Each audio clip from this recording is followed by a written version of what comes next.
Haleluya. Gimana kabarnya, Haleluya. Ibu? Puji Tuhan. Haleluya, luar biasa. Amin, amin. Ini kalau orang yang hidup di era-era tahun-tahun 80-an, Ibu juga adalah seorang yang tidak asing ya, karena Ibu cukup aktif di dunia teater, bahkan juga mungkin sinetron pada waktu itu ya.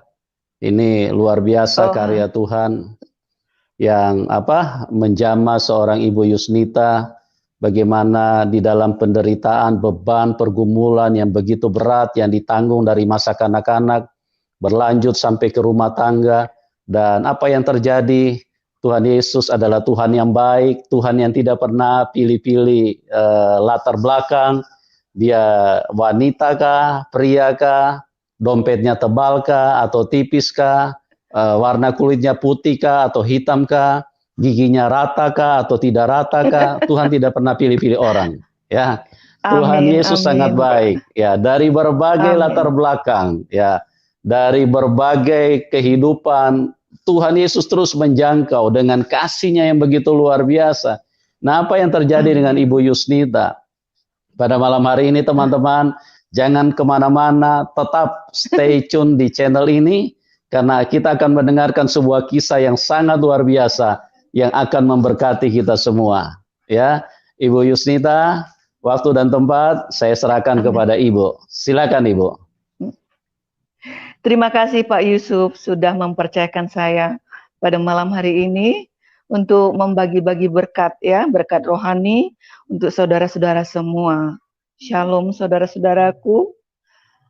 Lebih tepatnya saya memperkenalkan diri ya. Saya ini Yusnita Tanjung, saya berasal dari Sumatera Barat. 100% ayah ibu saya orang Sumatera Barat ya. Ibu saya orang Padang, Kota Padang, ayah saya orang Padang Panjang. Puji nama Tuhan, saya sekarang ini sudah dikaruniai 3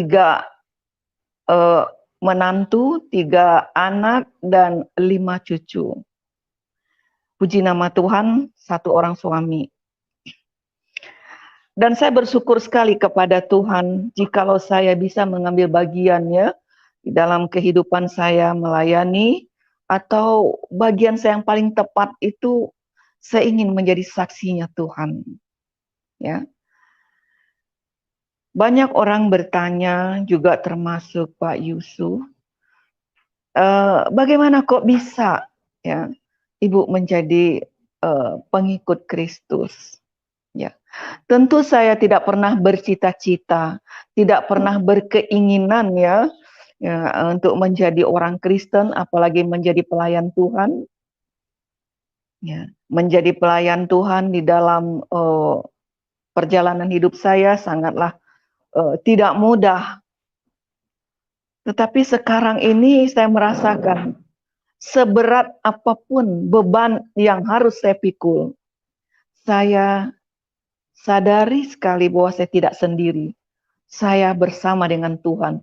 Inilah kelebihan dari apa yang diajarkan oleh Yesus kepada pengikutnya. Immanuel, dia menyertai kita. Ini yang paling sangat ya diharapkan oleh setiap orang. Ternyata dia menyertai kita, berarti dia bersama dengan kita. Jadi dia tahu apa saja yang kita lakukan. Dan dia juga tahu kalau kita memiliki beban, dia tidak akan biarkan kita memikul sendiri. Itu yang menjadi poin saya sampai hari ini, bahwa Tuhan menyertai saya, itu sangat luar biasa. Bapak Ibu yang dikasih oleh Tuhan Yesus Kristus, saya 5 bersaudara. 5 bersaudara, 1 laki-laki dan 4 perempuan.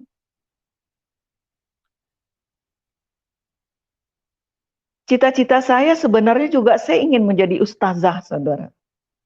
Jadi dari 5 saya bersaudara, saya tamat Al-Quran, ya mengaji saja ya, mengaji. Tidak mengkaji ya saudara ya, itu nanti naik ke tingkat selanjutnya. Saya mengaji karena pertama juz amma, lalu Al-Quran. Ya kalau untuk mengaji saja saya bisa. Ya. Tetapi ada hal-hal yang sangat membuat saya itu harus banyak bertanya di dalam diri saya. Saya dibesarkan di tengah-tengah keluarga yang boleh dikatakan otoriter, saudara. Tetapi kami ini orang, ya orang Padang, orang Sumatera Barat itu mana ada, ya. Apalagi keluarga saya tidak ada dari nenek moyang saya itu yang menjadi Kristen itu tidak ada, ya.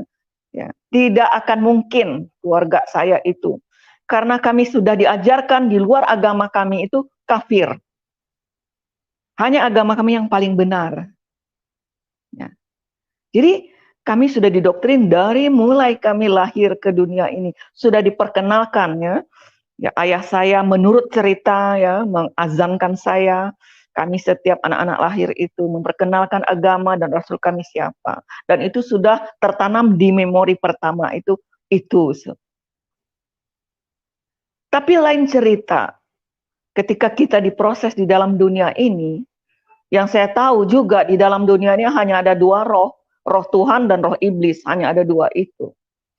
Saat itu saya tidak mengerti, ya, seperti saya mengerti sekarang ini tentang ketuhanan itu.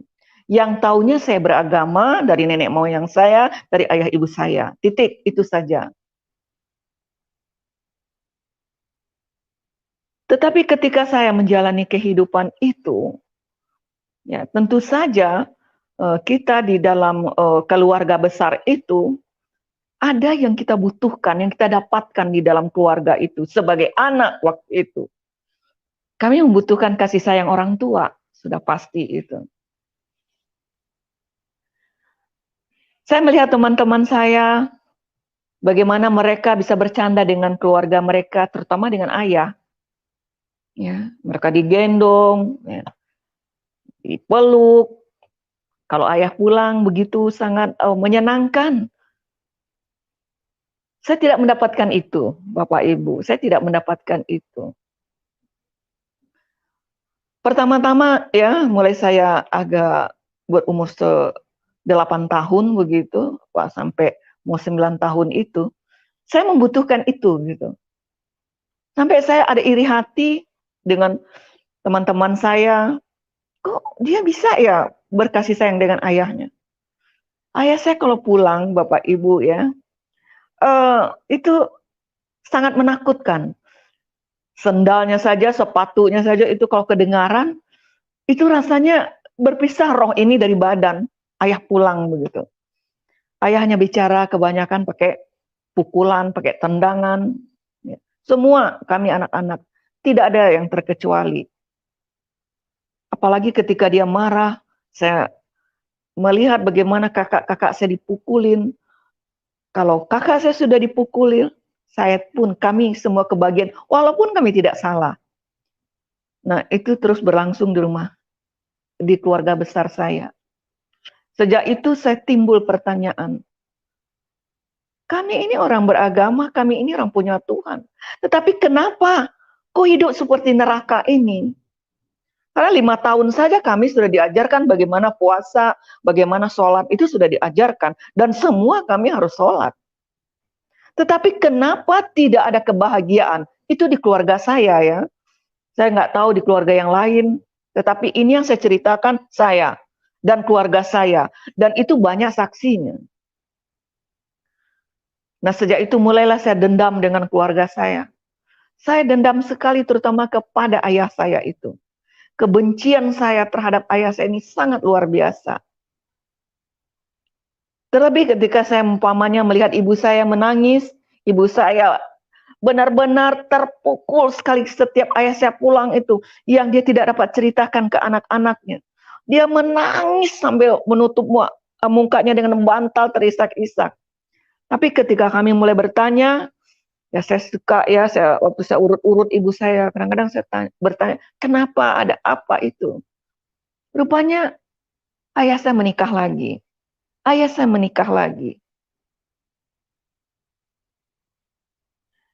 Di dalam pikiran saya waktu itu, bukankah itu perintah dari agama? Kenapa sih kok harus sedih, harus tersiksa begitu? Ya, jadi situ saya mulai bertanya-tanya, kenapa kok begitu? Cuma ibu saya mengatakan, kamu belum mengerti, nanti kalau kamu sudah besar, kamu baru mengerti. Ya, mengerti tidak mengerti, saya sudah mendengar bahwa hal itu biasa.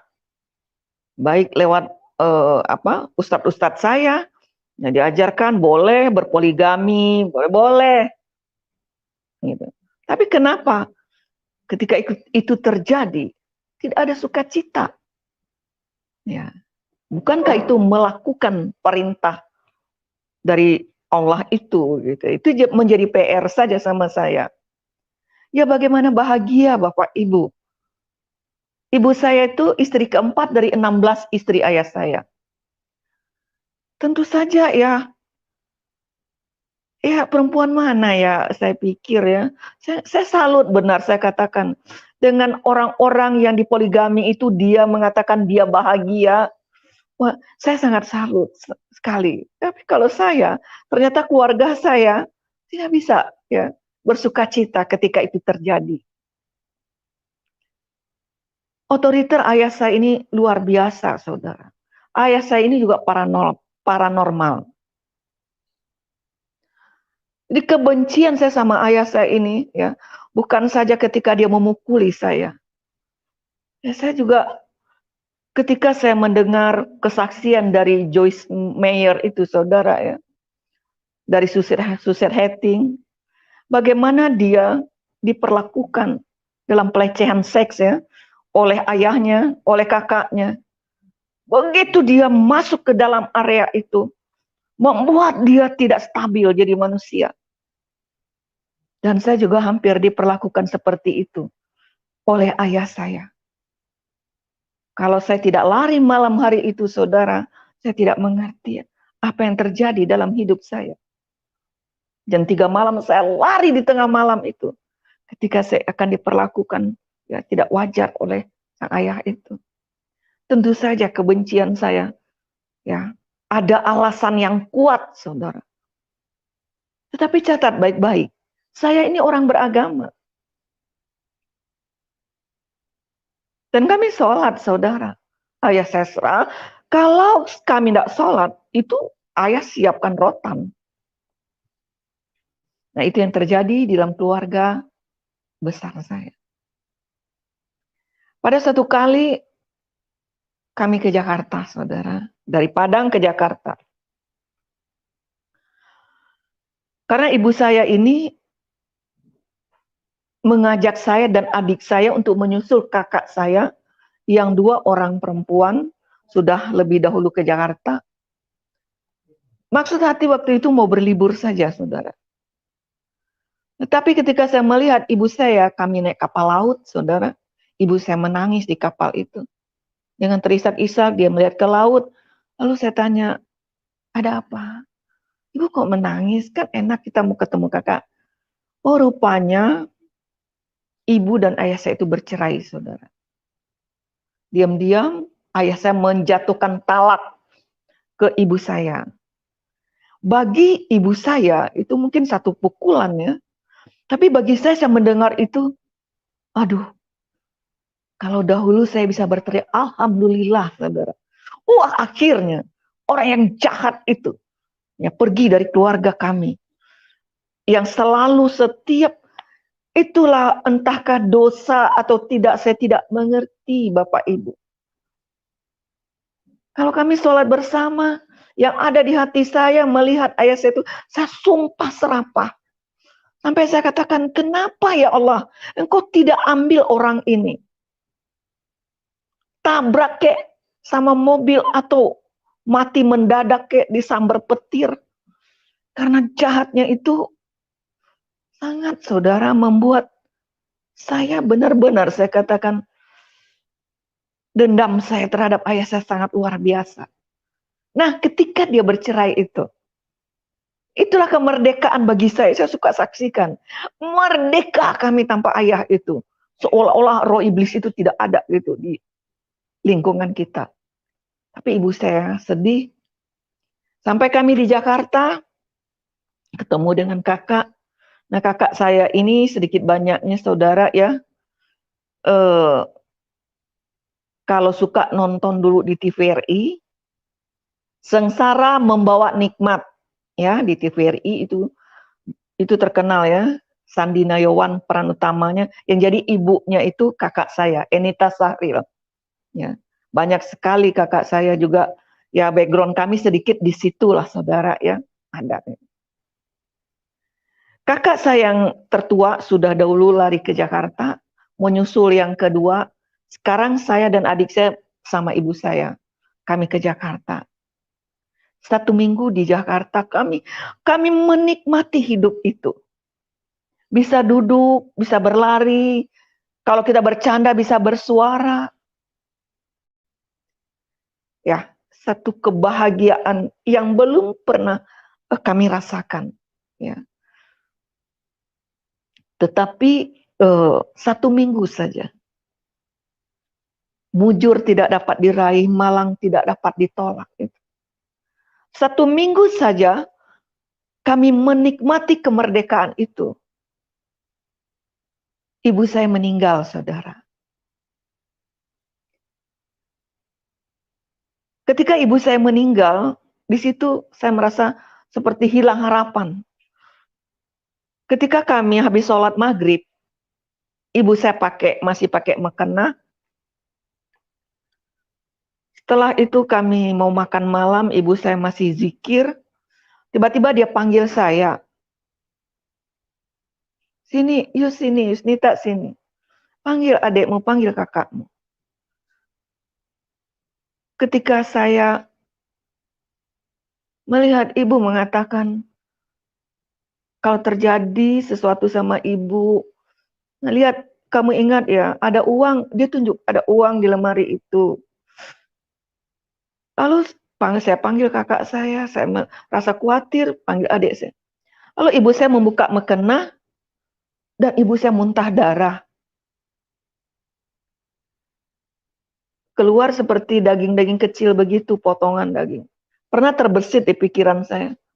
Jangan-jangan ibu saya ini diracuni karena minta cerai dari ayah, atau oleh istri-istri ayah yang lain begitu.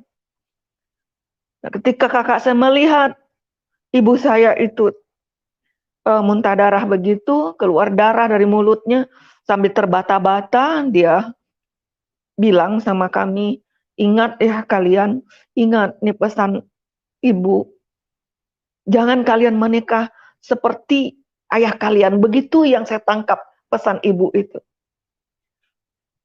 Lalu kakak saya bilang, ayo dibawa ke dokter, ayo bawa ke dokter. Ibu saya bilang, katakan jangan. Sepertinya dia bahagia di tengah-tengah anak-anak perempuannya. Dan dia mengakhiri hidupnya. Lama-lama dia merunduk-merunduk. Akhirnya dia menghembuskan nafasnya terakhir.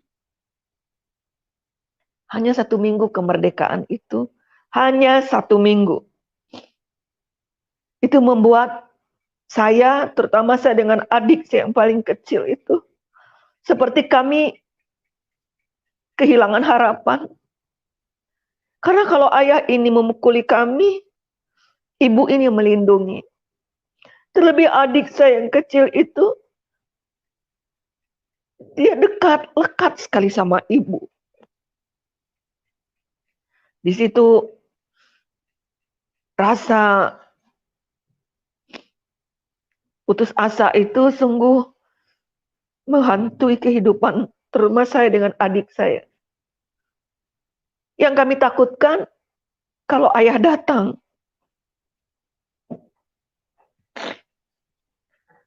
Itu yang membuat pernah saya dengan adik saya itu mau bunuh diri, saudara ya. Dan kami berpikir kami mau tinggal sama siapa, di mana. Karena selama ini kami bertiga di Padang, sedangkan kakak yang berdua sudah di Jakarta. Itu yang saya alami ketika saya kehilangan sosok seorang ibu ya, yang menjadi teladan bagi saya. Ibu saya itu cantik, saudara. Dia pintar sekali memasak. Dan kami melihat betapa ibu ini sangat mencintai ayah ini juga. Dia bertahan ketika suaminya menikah lagi, dia bertahan, dia bertahan. Yang saya pikir, mungkin ibu saya makan dalam ya saudara ya. Makan hati kata orang itu. Tetapi menjadi pertanyaan besar bagi saya. Mengapa ibu saya setelah berhubungan dengan Allah, dia habis sholat maghrib saudara. Keluar kata-kata sumpah serapah itu. Sepertinya dia dendam juga dengan ayah saya itu. Dia berpesan, kami jangan menikah seperti ya, ayahmu itu.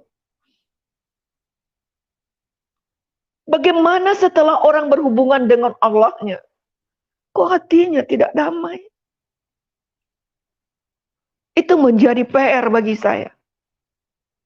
Kami tidak pulang ke Jakarta, ke Padang, akhirnya kami tinggal di Jakarta bersama dengan kakak. Waktu itu tinggal di daerah Jakarta Selatan, saudara ya, di Haji Nawi. Bertetangga nggak jauh dari Kos Plus, saudara ya, dari kompleks itu. Nah, ada suatu kali, ada orang Kristen itu ibadah. Ya, ibadah. Ketika saya lewat di depan rumah itu, saya dengar pengkhotbahnya sedang membahas tentang pernikahan. Saya mulai merapat ke situ, saya mengintip, saya dengar. Yang saya dengar waktu itu, dia mengatakan bahwa pernikahan orang percaya itu terjamin. Hanya maut yang bisa memisahkan. Jadi tidak ada perceraian. Saya intip saudara, lalu saya rasanya ingin masuk. Tapi di rumah orang itu ada salib, saudara.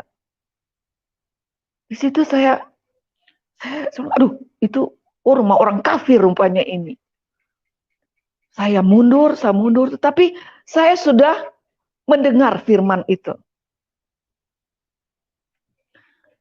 Ketika saya mulai memikirkan apa yang saya dengar tadi, tapi kelihatan lagi salib tadi. Salib ini orang kafir punya. Tetapi kok ajaran orang kafir itu begitu bagusnya?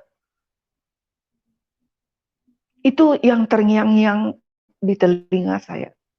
Sudah saya abaikan karena saya lihat salib itu.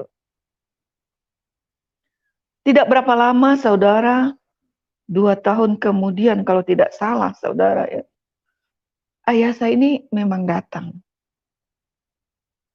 Ayah saya datang, lalu dia katakan, Yusnita, udah nikah saja.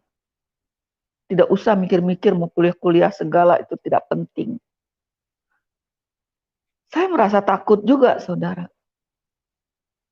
Kakak saya dari Jakarta Selatan pindah ke Jakarta Pusat. Dulu kami tinggal di Jakarta Pusat, tepatnya sekarang ini menjadi Hotel Akasia, saudara. Tetapi apa yang pernah saya dengar itu, sepertinya saya membutuhkan hidup seperti itu tuh. Kalau saya bandingkan dengan ibu saya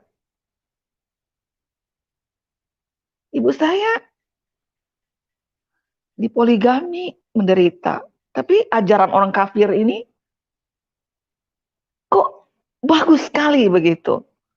Di situ saya mulai. Satu kali saya sama adik saya kami berunding berdua. Rasanya nggak kuat juga ya kalau mau tinggal sama ayah, sama keluarga begitu. Nah, kita kabur aja. Kita kabur. Nah, kemudian adik saya punya pacar, saudara. Dia sudah siap-siap mau kabur. Dia kabur ke Surabaya. Lah tinggal saya. Saya bilang juga, saya sudah cari juga di Keramat Raya itu banyak orang Kristen, orang Ambon, saudara. Saya mau cari orang yang jago berkelahi, saudara. Kalau adik saya itu memang karena dia mencintai, barangkali dia kabur. Kalau saya enggak, saya ingin melampiaskan dendam saya ini. Saya ingin mendapatkan seorang laki-laki bisa jadi pelindung saya. Kalau nanti saya menikah, ayah saya datang, atau saya berpacaran, ayah saya datang. Kalau dia mau pukul saya mau adu domba. Jadi, bukan adu domba, adu kambing. Ya. Saya mau adu. Saya bilang, saya ingin melampiaskan bagaimana adik saya dipukul, kakak saya dipukulin. Itu membuat saya benar-benar benci dengan ayah saya ini. Saya akan membalas dendam itu. Nah, pendek cerita, saudara, saya dikenalkan, saya tanya sama teman saya di Keramat Raya itu, ada nggak di sini yang jago berkelahi? Oh banyak, dia bilang. Sini banyak abon-abon jago-jago di sini. Yang paling suka berantem deh. Akhirnya dia kenalkanlah saya dengan seorang Nyong Ambon, saudara. Lihat-lihat ganteng juga orang itu. Nah, akhirnya saya mulai mendekati. Pendek cerita, saudara, ndak susah-susah ya nembak orang Ambon itu. Kan saya dulu juga nggak jelek-jelek amat ya. Badan langsing, rambut panjang, ya melenggang-lenggok yang kemari, ya itu kalau nggak ada ayah kita kan bebas merdeka, saudara ya. Lalu saya cerita, ada teman saya bapaknya jahat sekali. Saya cerita gini-gini, hampir dia diperkosa sama bapaknya. Ih, dia bilang itu bapak apa setan itu? Ya gue pikir dia setan kali. Lu berani nggak lawan setan? Bagus sama apa ya, gue nggak takut. Yang bener, kalau ceweknya datang ke kamu, lalu dia ngadu, kamu mau nggak nolong dia? Mau. Nah kalau ceweknya itu gue gimana? Hah? Ya bang. Nah itulah perkenalan pertama saya dengan dia, saudara. Ya, saya ingin melampiaskan dendam saya itu. Akhirnya saya juga siap-siap, saya harus kabur dari rumah. Lalu dibawalah seknya. Saya cerita-cerita, akhir orang tuanya bilang, "Gak apa-apa, kalau Yusnita mau sama Simon, ya nggak apa. Ya Mi, pasti saya nggak disetujui sama ayah saya. Ya nggak apa-apa, kesini aja, nggak apa-apa, Mami tampung di sini." Nah memanglah saudara ya, ayah saya mana setuju dia. Tapi aneh juga waktu itu, kalau saya ingat-ingat ya waktu itu, saudara ya. Saya punya saudara sepupu tinggal di Tanjung Priuk, saudara. Ya, dia fanatik sekali juga. Tapi saya cerita, saya suka panggil dia Taci, saudara ya. Cici, semua, aduh, saya nggak mau dijodoh-jodohin kalau nikah, Ci. Apa nanti Ci kenalin sama si itu? Nanti setuju. Enggak, Ci. Ini ada nih teman-teman saya. Oh, kamu banyak tuh. Saya ambil foto teman saya yang cowok-cowok nih banyak. Saya jejer, saudara. Cici coba kasih tahu sama ayah. Coba, kan dia itu dukun. Coba lihat mana tuh yang cocok sama saya. Satu kali diadakan pertemuan, enggak pertemuan, saudara. Kalau ayah saya ini datang, saudara suka ngumpul begitu. Lalu dia, dia tanya, dia bilang sama ayah saya, lah si Yusnita ini ternyata ada teman-temannya. Coba deh lihat mana nih yang cocok. Dia lihat, dan tadi dia baca-bacain, saya nggak ngerti, saudara. Aduh, udah ini saya, ini.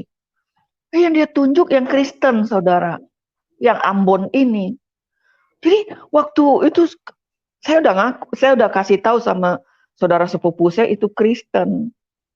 Tapi Pak, dia itu kafir. Hah? Oh ya, saya ngamuk, dia ambil apa, dia kejar saya, saudara. Sejak itulah saya lari dari rumah itu. Dan saya pergi ke keluarga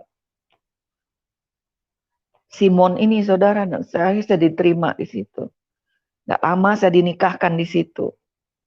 Nah, ayah saya tahu, dia katakan, kalau lari ke situ, mereka juga sudah pecah telur ayam satu, begitu loh, saudara.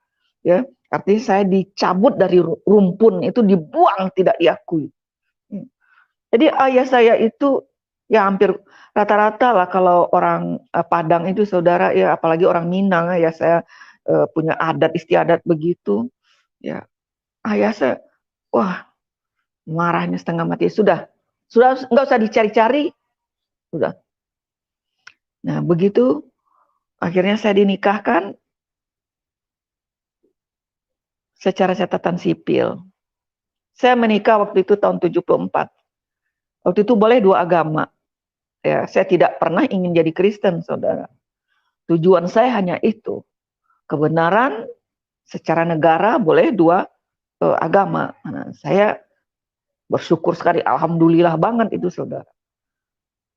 Setelah itu di catatan sipil, lalu maminya mertua saya ini bilang, Yusnita, kalau orang Kristen itu habis nikah itu harus didoakan. Oh, didoakan. Oh ya, enggak apa-apa, Mi, didoakan. Didoakan, tetap masuk ke gereja, saudara. Sudah ada pendeta di situ. Aduh, saya sakit hati melihat salib itu, saudara. Saya bilang, aduh, bukan ayah saya saja yang jahat. Ternyata orang Kristen ini juga penipu, pembohong. Kok bisa-bisa masuk ke gereja, haram ini nggak bisa. Ini hati saya menggerutu. Tapi pendeta sudah ada di depan saya.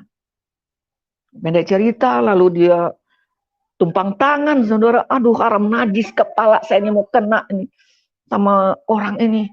Aduh, apalagi dia pakai pakaian atributnya itu ada salib di dadanya, saudara. Itu benar hati saya benar sumpah serapah kembali, saudara. Sudah, akhirnya dia tumpang tangan. Dia tumpang tangan, kalau tidak salah saya ingat-ingat dulu pendeta Sapulete, saudara. Nah, dan tidak lama kemudian saya merunduk ke bawah. Dia taruh lagi tangannya ke bawah. Saya nggak mau senggol, saudara. Dia suruh lagi merunduk. Akhirnya saudara mentoklah kepala saya di ubin. Di situ dia doakan. Ya. Apa yang saya dengar beberapa tahun yang lalu itu tentang pernikahan itu, dia doakan dengan mengingatkan saya kembali. Apa yang dipersatukan Allah tidak bisa dipisahkan oleh manusia kecuali maut yang akan memisahkan. Di situ saya merasa, ya Tuhan, itu bagus juga itu. Tapi kenapa dikafiri ini? Itulah sifat, pikiran orang yang dirasuki oleh dendam kusumat itu, saudara. Yang disebut hati yang pahit itu. Mau cari untung saja, mau beruntung saja. Dia mau hukumnya begitu. Tapi agamanya nggak mau. Mau seenaknya aja. Itulah orang-orang yang penuh dengan kepahitan, penuh dengan dendam itu. Nah, akhirnya saya sudah masuk ke ranah orang Kristen. Ayah saya tidak pernah mencari saya. Tidak pernah, saudara. Malah dia biarin aja, lakum dinukum waliyadin. Biarin aja. Apalagi dia dengar saya kan agama saya masing-masing. Nah, itu membuat dia mungkin tidak marah, saudara. Tidak terlalu marah begitu. Maka dia biarkan.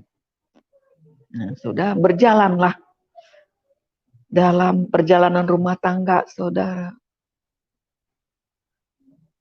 Saya pikir-pikir waktu itu bagaimana saya melihat ibu saya menangis, ibu saya terisak-isak, ya. Ketika ibu saya itu benar-benar menghadapi situasi ayah saya, menikah lagi dengan hati yang penuh dengan kepahitan, hancur hati. Setiap itu terjadi. Dan saya sebagai orang yang baru masuk ke ranah orang-orang Kristen ini yang saya temui, ya yang saya temui waktu itu. Dan yang saya alami, ternyata Bapak Ibu yang dikasih oleh Tuhan, apa yang dialami oleh ibu saya kembali mengulanginya.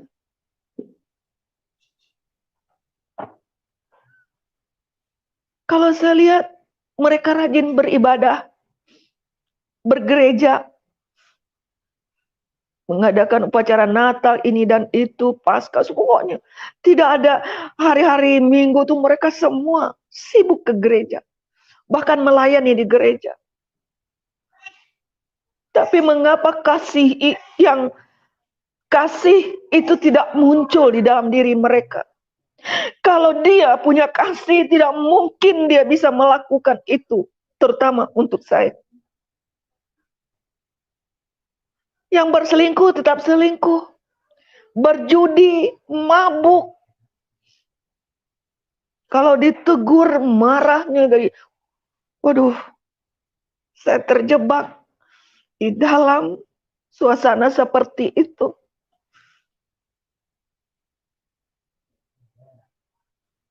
Dalam hal ekonomi saya bisa terima, saudara.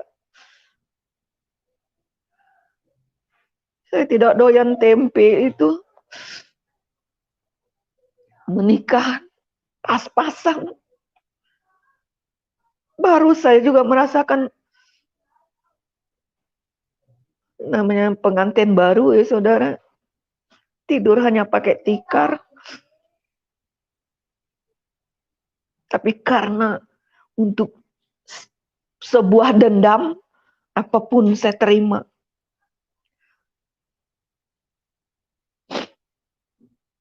Tiga 13 tahun saya menikah, dapat 3 anak. Haram bagi saya akan mengikuti agama dia. Bahkan anak-anak saya. Yang pertama dan yang kedua, ketika mulai masuk sekolah, saya masukkan di pesantren Darun Najah di Jakarta Selatan, di Ulu Jami itu saudara. Saya tinggal di situ. Saya bilang, sudah begini caranya, udah hidup saya tersiksa.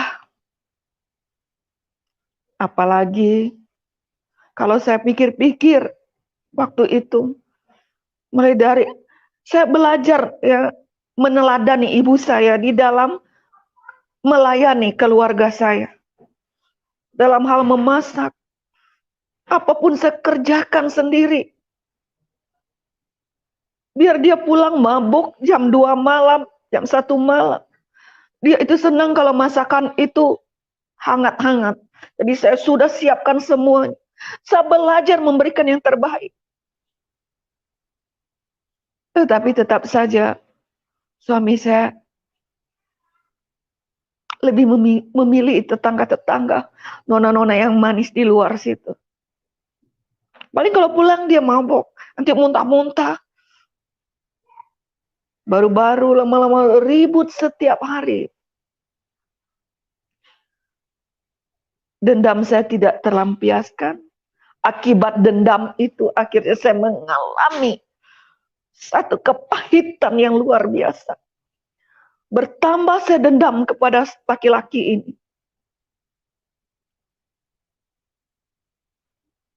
Dan saya merasakan bahwa Allah itu tidak ada.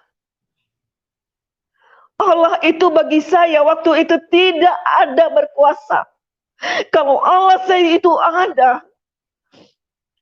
kenapa dia tidak menolong ibu saya? Dia tidak menolong saya sudah menyembah. Kenapa hidup saya seperti ini? Dan kebencian saya juga terhadap orang Kristen. Yang paling benci banget saya bahwa Yesus itu dikatakan Tuhan. Kalau memang Yesus itu Tuhan, kenapa Tuhan itu tidak berkuasa untuk mengubah kehidupan suamiku ini? Atau kalau orang-orang yang saya temui itu, saudara.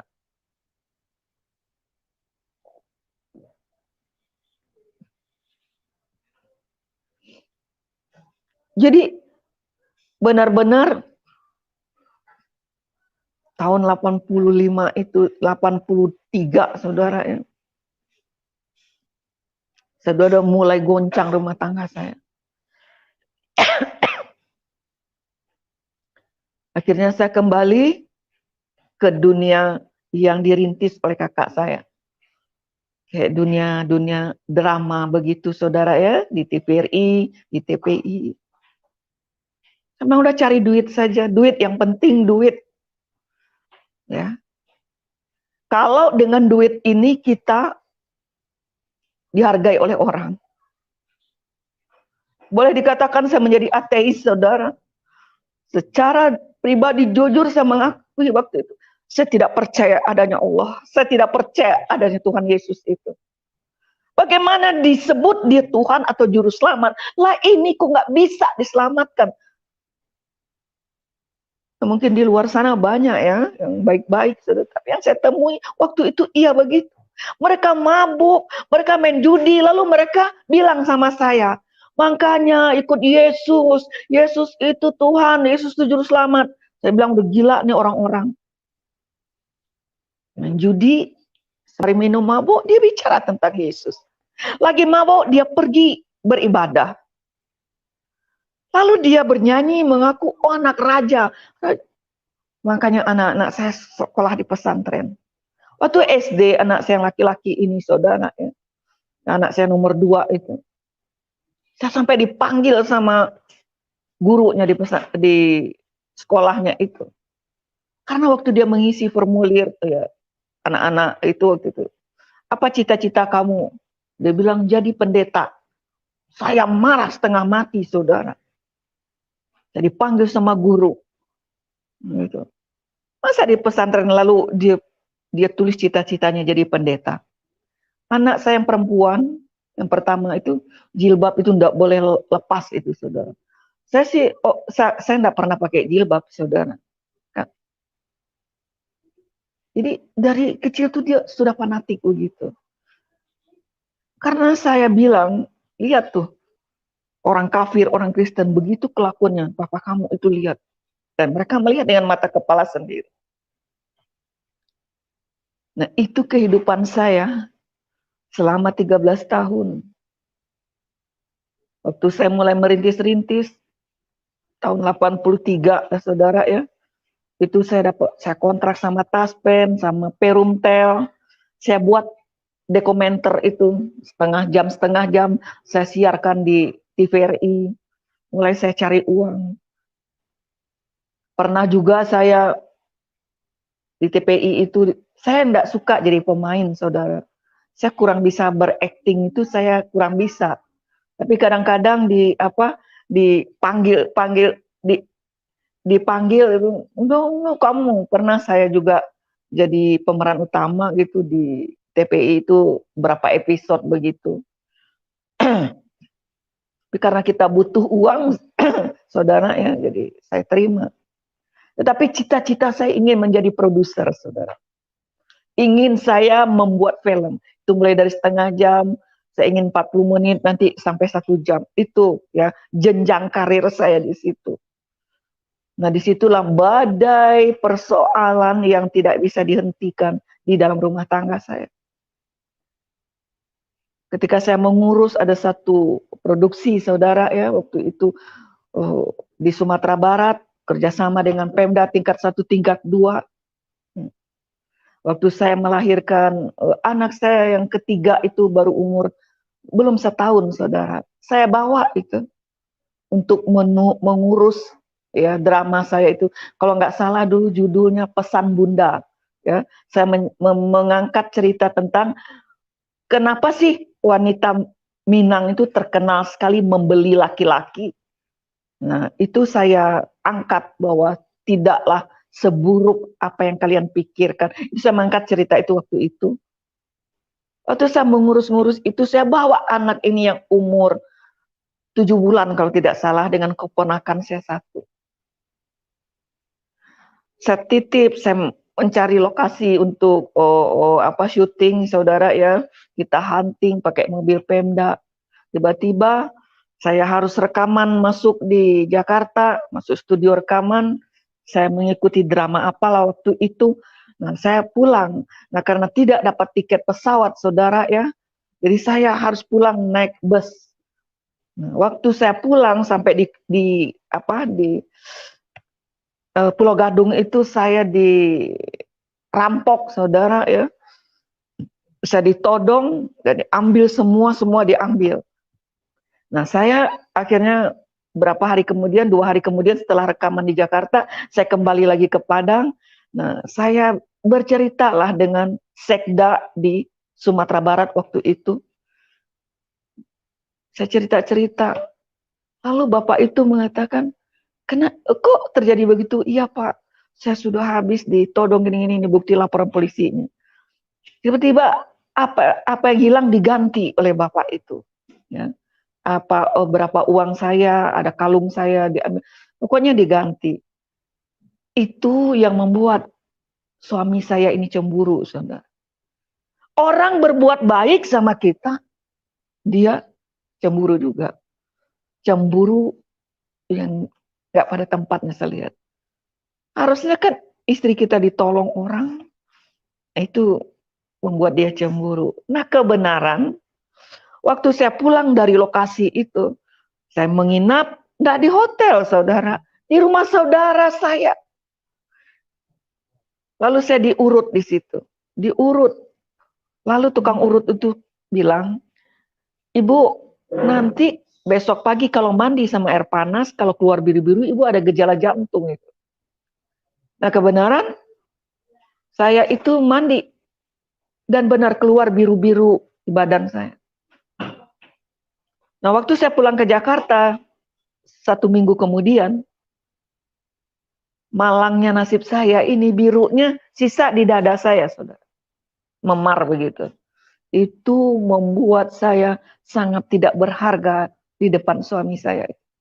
Selama ini saya bertahan, saya mempertahankan rumah tangga saya dengan kekudusan yang ada, saudara. Tidak mudah bagi saya waktu itu. Bergelut di dunia entertain itu, saudara. Karena dia nggak percaya, kita bawa anak, kita bawa ponakan, kita bawa kalau saya mau, saya bilang, kamu ikut. Lagi syuting tuh ikut. Saya lebih merasa terhormat. Tapi dia tidak mau. Dia sibuk dengan cewek-ceweknya, dia sibuk dengan konco-konconya. Kalau dia mau pergi keluar kota, tiba-tiba dia pergi, entah dia keluar kota atau tidak, atau dia kos dengan siapa di Jakarta, saya harus terima. Tapi waktu itu, pulang dia tuduh saya berselingkuh. Itu membuat Yusnita benar-benar menjadi singa, saudara. Benar-benar saya tidak bisa terima. Karena saya dicaci maki setiap hari. Maaf kata, kadang-kadang kalau saya habis dari TV, dari mana, mulut kasarnya. Aduh, kalau orang Ambon itu, saudara, kayak dua kepribadian. Kok dia baik-baik banget. Tapi ketika dia jahat, lebih jahat dari Herodes, saudara. Saya katakan, ya saya tidak bisa menghindar. Emang ada biru. Saya bilang, pergi, tanya ke Padang. Tanya saudara, saya tahu, saya udah bilang. Saya bilang sama saudara sepupu saya yang sepantaran saya. Saya bilang, pasti saya dituduh yang enggak-enggak ini. Ya bilang dong. Suruh telepon saya ke sini. Tapi ya memang sudah nasib saya seperti itu. Di situ saya memberontak, saudara, habis-habisan. Saya sudah bersumpah, ada kata, injak Al-Quran kamu. Dan saya bersumpah, kalau saya sampai melakukan itu, biar terkutuk saya sama anak-anak. Oh, dia bilang, itu enggak Alkitab saya. Injak, dan bersumpah, dan saya bersumpah juga.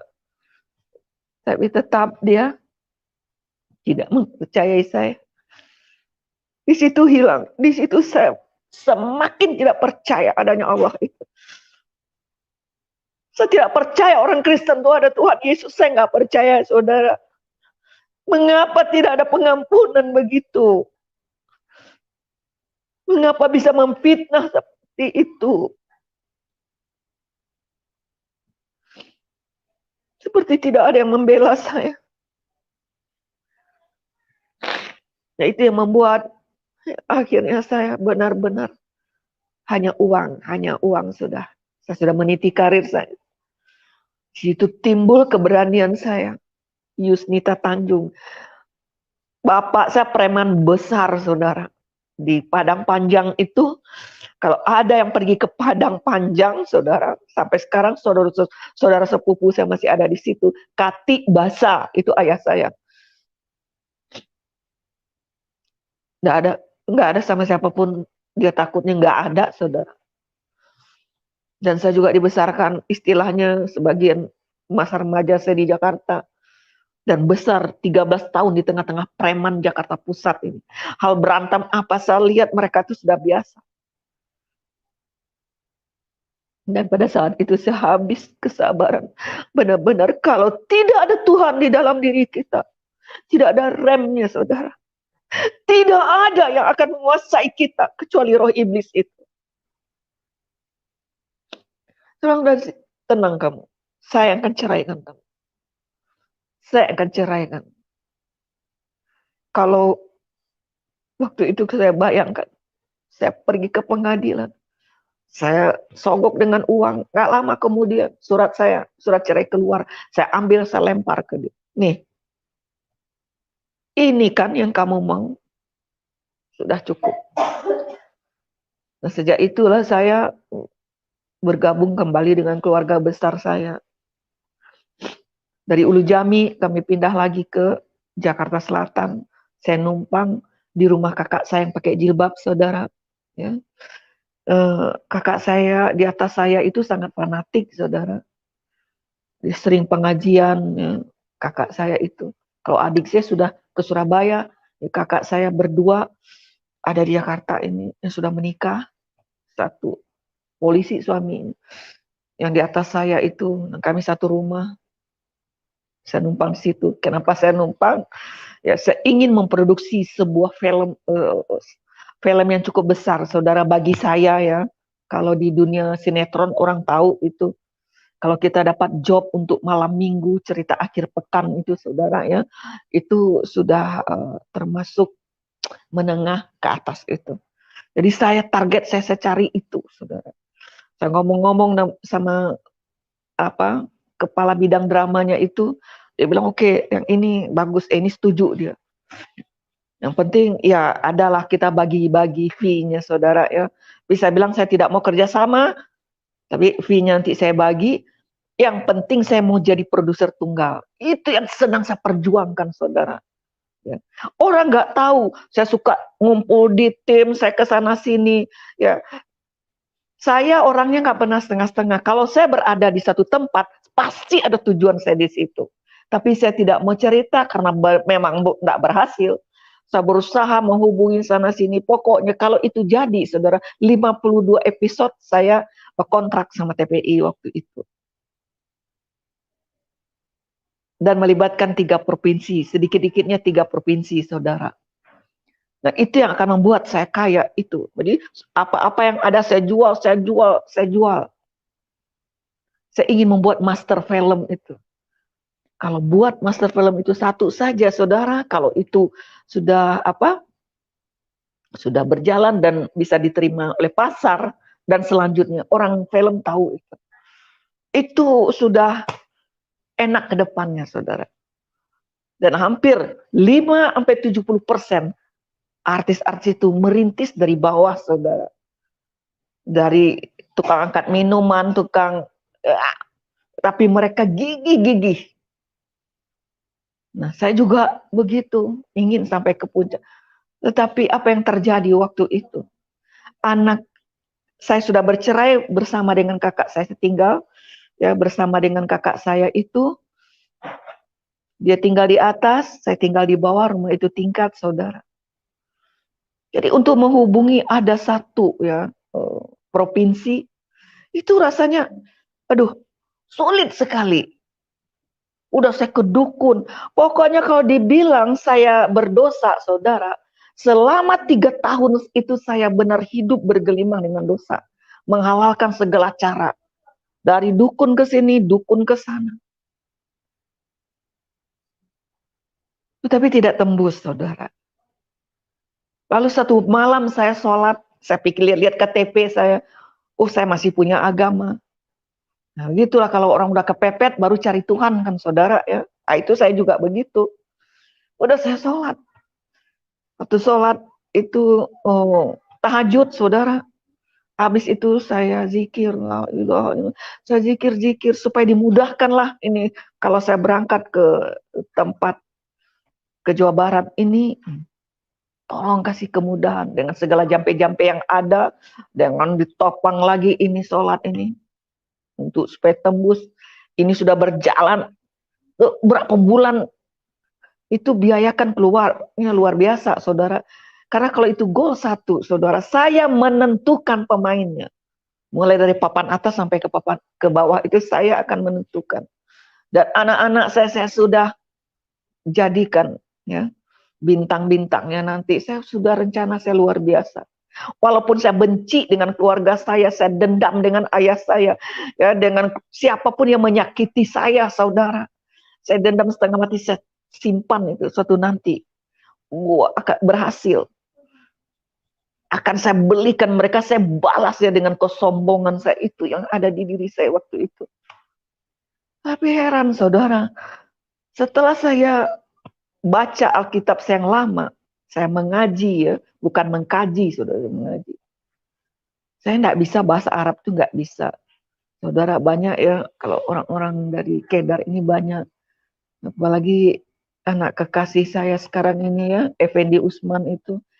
Saya sangat luar biasa mengasihinya. Dia bisa pasti. Saya nggak bisa, saudara. Mereka bilang saya salut sama mereka-mereka ya, yang bisa berbahasa Arab. Saya nggak bisa. Saudara. Kalau ngaji-ngaji aja sih bisa, saudara. Ya. Tapi nggak tahu saya bahasa Arab itu. Lalu kan ada tafsirannya juga kalau di Al-Quran itu. Waktu saya benar-benar waktu itu membaca, saudara, dan terbaca oleh saya itu berapa ayat itu, tapi saya kok nggak puas juga. Saat-saat itulah ada suara, sepertinya suara ya. Dia bilang, jangan baca itu. Jangan baca itu, baca yang itu. Baca ada ya suara itu mengarahkan begitu saya lihat, ya itu baca. Saya lihat ada Alkitab, saudara. Ketika saya melihat Alkitab itu, saya bilang, oh, saya ambil. Nah, sambil terbuka Yesaya 41 ayat 9 dan 10 itu. Engkau adalah hamba-hambaku yang kupilih dari ujung-ujung bumi. Aku akan meneguhkan engkau, aku akan menolong engkau. Aku akan memegang engkau dengan tangan kananku yang membawa kemenangan. Darah saya rasa tersembur. Saya ingin menang. Tapi ini ada janji. Ada tangan yang akan memegang saya. Saat ini saya butuh pegangan. Itu seperti tersentak saya. Tapi ketika saya lihat itu Alkitab, oh ini punya si kafir, saya lempar, saudara. Nggak. Ini yang udah membuat hidup sengsara. Tetapi ketika saya membaca bersuara, telinga saya kembali mendengar. Karena yang pertama sudah gagal, saudara. Apa yang persatukan Allah tidak bisa dipisahkan. Ternyata saya bisa berpisah. Itu makin tidak percaya saya. Kalau orang Kristen itu sudah mengerti firman Tuhan, lalu dia bercerai, saya tidak bisa ngerti. Apa benar dia sudah menyatu dengan Tuhan? Atau benar dia terang-terangan melawan itu firman? Kalau yang sudah mengerti, saudara ya. Apapun alasannya. Firman, ya amin, titik. Nggak bisa ditawar-tawar. Maka saya tidak percaya bahwa Alkitab itu asli. Alkitab itu palsu. Kenapa orang-orang ini bisa bercerai? Orang-orang rajin ke gereja. Di dalam ketidakmengertian saya dulu. Saya berpikir seperti itu. Nah, itu sebabnya ketika saya membaca itu, yang kedua ini agak berbeda. Langsung sepertinya ke saya. Gitu. Karena di hati saya ini ada yang kosong, saudara. Bagaimana saya tidak percaya Tuhan, tidak percaya Allah. Hati saya penuh kepahitan, dendam luar biasa. Oh, enggak. Apalagi kalau mulut papa anak-anak itu orang Ambon tuh kalau mulutnya jahat, saudara. Menghina. Siapa yang mau sama kamu? Janda anak 3. Kalau ada yang mau gue pestain. Saya terjebak dalam hal seperti itu. Masa gak ada yang mau sama saya? Tapi itulah kalau kita tidak punya kekuatan Tuhan. Kita terbawa oleh arus dunia ini. Kita tidak bisa menyerahkan persoalan kita sepenuhnya kepada Tuhan. Kita mau ambil alih, kita mau selesaikan sendiri. Tidak pernah akan selesai, saudara. Ketika saya benar-benar, aku terngiang, saya butuh itu. Udah saya lempar, saya ambil lagi Alkitab itu. Saya buka, saya cari di mana itu tadi. Nggak ketemu-ketemu. Tetapi karena saya membaca bersuara, kedengaran sama kuping saya terngiang-ngiang. Aku akan memegang engkau dengan tangan kananku yang membawa kemenangan. Aku akan meneguhkan engkau menolongku. Saya butuh pertolongan. Saya butuh pertolongan. Setiap hari akhirnya saya pinggirkan skenario saya, naskah-naskah yang ada. Saya sering menyusun-nyusun pemain, saudara. Saya mulai membaca Alkitab itu. Mulai saya memperbanding-bandingkan. Tidak ada orang yang memaksa saya untuk masuk Kristen, tidak ada, saudara. Cari, dan saya mencari, dan saya mendapat. Saya mendapat jawabannya ketika saya benar-benar. Waktu itu saya duduk bersimpuh. Saya berlutut. Saya bilang, kenapa ya orang Kristen itu yang saya dengar? Kalau dia berdoa, dia memanggil Allah itu Bapa. Lalu saya renungkan itu. Oh iya, hubungan Bapa dengan anak itu dekat sekali. Oh iya, memanggil Bapa, statusnya itu Bapa. Jadi kita ini anak. Saya mulai duduk bersimpuh, saya berlutut. Mulai saya berdoa dengan penuh harap, penuh kerinduan, takut-takut berani. Saya memanggil Allah itu, Bapa yang di surga. Saat itu ada yang gugur di dalam dada saya, di dalam hati saya. Sepertinya ada yang masuk dan ada yang keluar, saudara. Tiba-tiba saya menangis, saya menangis, saya menangis. Saya berguling-guling dan saya katakan, tolong saya Tuhan. Lalu saya duduk kembali. Tiba-tiba saya melihat seperti ada lemari plastik. Sepertinya ya saudara, tidak ada lemari plastik itu di kamar saya. Sepertinya. Seret terbuka gitu. Ada kehidupan yang damai di situ. Lalu di hati saya, Tuhan saya pengen hidup seperti itu. Saya pengen kedamaian itu.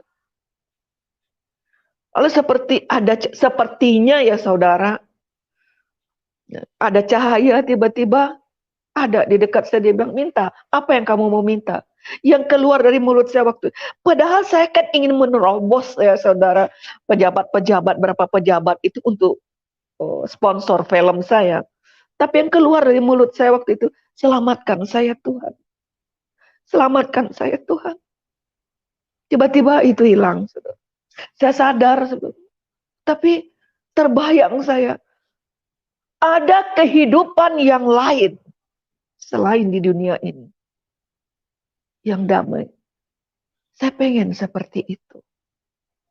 Nah, sejak itu, ya, saya merasakan ada jamaah, ada yang kosong, ada kamar yang kosong di hati saya yang sampai saya tidak percaya Tuhan. Tidak percaya, kalau orang Islam kan Allah, kalau kita kan Tuhan ya saudara ya, orang Kristen Tuhan. Saya lebih tepatnya begitu saja ya. Karena saya jadi penginjil ini bukan saja di darat saudara ya. 16 tahun saya menginjil lewat radio saudara ya. Lewat udara itu memang agak sulit juga saudara ya. Waktu itu Yusnita Tanjung ini ada di darat. Jadi Tuhan kasih pelayanan saya itu lewat udara saudara, 16 tahun saudara ya. Saya sering memakai Tuhan saudara. Kalau Allah itu saudara huruf besar semua, dengan Allah ada huruf kecil. Kalau dalam kita audio saja saudara, kalau suara saja itu memang sulit membedakannya di Alkitab itu. Nah, akhirnya saya memakai kata lebih tepat ya, kan ada di kamus kita juga ya, di Alkitab Tuhan, saya lebih cenderung Tuhan. Karena juga ada ya, itu suatu alasan bagi saya memakai kata Tuhan itu lebih tepatnya untuk saya. Karena asyhadu alla ilaha illallah, asyhadu anna Muhammad Rasulullah. Tidak ada Allah selain, berarti ada Tuhan selain Allah. Saya balik saja, tidak ada Allah selain Tuhan. Itu saya saudara ketika saya memakai kata Tuhan itu, karena itu lebih tepat bagi saya untuk pekerjaan saya sebagai penginjil saudara. Waktu itu saya benar-benar ya, merasakan bahwa Tuhan itu masuk ke hati saya. dan ada yang gugur. Ketika ada yang gugur tuh mulai, saudara. Mulai saya ini menyadari, Yusnita Tanjung tidak ada apa-apa. Kau bukan siapa-siapa. Kau seonggok tanah. Kalau kau hidup, itu karena Tuhan menghidupkan kamu. Orang yang penuh dengan dosa, saya kata saya yang paling berdosa. Ampuni saya Tuhan, ampuni saya Tuhan. Dan saya merasa ringan. Mulailah saya membaca Alkitab itu. Saya ingin tahu, ingin tahu. Lalu saya katakan, saya butuh pembimbing. Siapa ini? Udah sekitar hampir 1 bulan, saudara ya. Saya membaca, saya kerindu. Saya suka renung-renung sendiri. Oh iya ya. Ketika saya suka mengajarkan ke orang-orang, jangan baca-baca Alkitab saja. Kalau kau tidak ada kerinduan untuk ingin tahu siapa Tuhan. Karena ketika kita ingin, mau tahu, maka Tuhan akan memberi tahu. Karena banyak orang baca Alkitab, udah tamat kata dari kitab Kejadian sampai ke Wahyu berkali-kali, hidupnya nggak pernah berubah, karakternya nggak pernah berubah, saudara. Tapi ketika kita merindukan, baca Alkitab itu dengan kerinduan, bahwa Tuhan sedang berbicara dengan kita. Apa yang Dia katakan, lakukan saja. Lakukan saja. Itu yang terpenting, saudara. Jadi mulai, saya merenungkan itu, saya harus melakukan itu. Wah begini. Tapi saya butuh pembimbing. Akhirnya Tuhan, ya semua sudah terjual, saya sudah tidak lagi ke TPI, ke Taman Ismail, ke TVRI, sementara uang tidak ada. Itu juga saya hutang karena biaya produksi itu mahal, saudara. Kalau sekarang nih 2M sampai 3M lah untuk memproduksi satu master film itu. Tidak, karena itu hutang kiri kanan, nanti kan dibayar, saudara ya. Kalau itu sudah selesai, aduh untungnya sangat luar biasa, saudara. Orang kalau sudah memproduksi itu, aduh kayak Raffi Ahmad itu, saudara, kan mulai dari nol juga, dari kecil dia dulu. Itu dunia itu benar-benar surga, dunia itu di situ. Tapi untuk merintis tuh hampir semua orang, saudara. Ngos-ngosan dulu. Saya hutang banyak untuk biaya operasional kan, saudara ya. Untuk mau hunting di sini, situ sini kan 3 provinsi ya yang akan kita pakai lokasi-lokasi. Nah, di situ saya merasakan bahwa saya butuh pembimbing. Akhirnya Tuhan, saya tanya, kemana ini saya? Dan Tuhan tuntun saya ke Bapak Pendeta KM Yusuf Roni. Lalu saya ceritakan semuanya. Pak Yusuf Roni hanya mengatakan kepada saya waktu itu, dia katakan, Yusnita, Bapak tanya sekarang ini. Hanya satu Bapak tanya dulu. Percayakah kamu bahwa Yesus itu juru selamat? Saya jawab, percaya Pak, cukup. Jangan banyak-banyak dulu, itu dulu. Benar, pertama-tama kita harus percaya dulu kepada Tuhan Yesus itu. Itu disebut iman, saudara. Dan di situ saya merasakan mendapat orang yang tepat untuk saya. Akhirnya saya pulang, jadi saya baca-baca.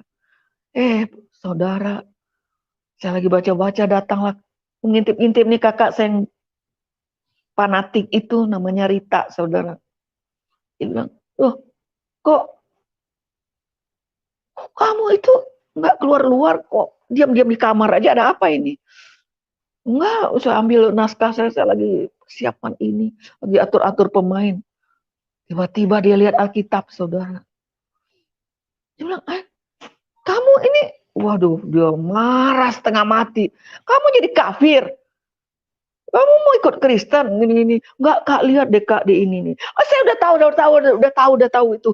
Jangan kamu. Mungkin itu dia mulai trompet ya ke ayah saya, ke keluarga saya yang lain. Akhirnya satu kali ayah saya datang, diam-diam dia bawa saya ke kamar saya. Dia marah setengah mati. Anak setan kau ini ya. Dia bilang gitu.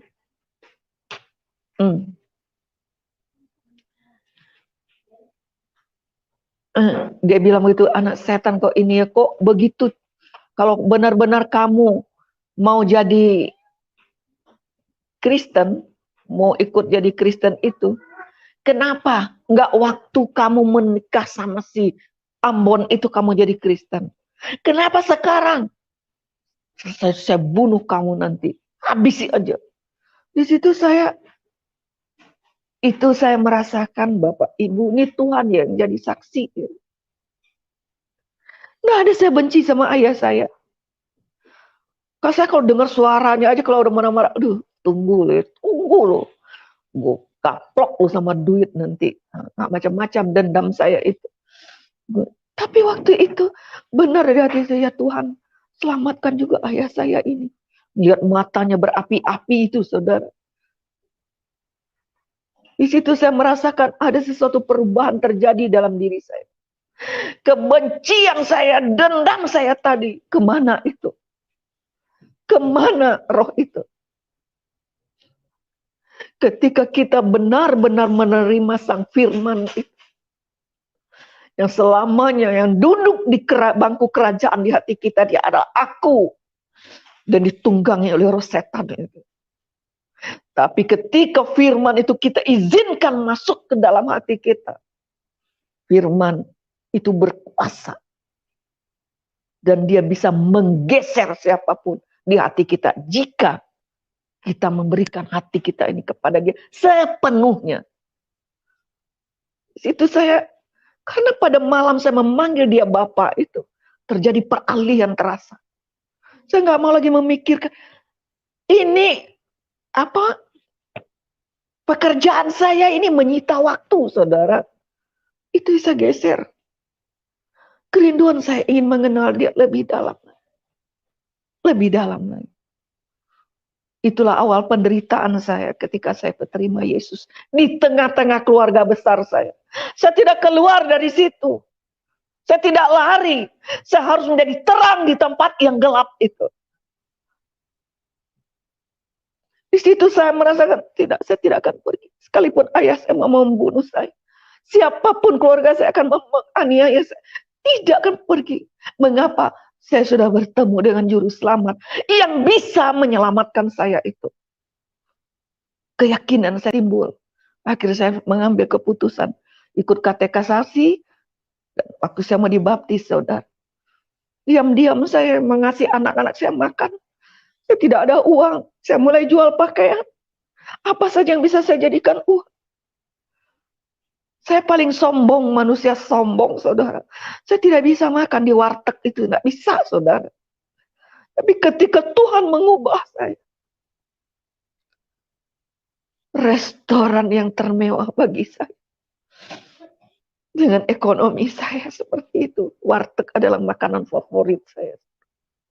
Yang kadang saya beli tempenya satu, nasinya banyak, agar anak-anak saya makan.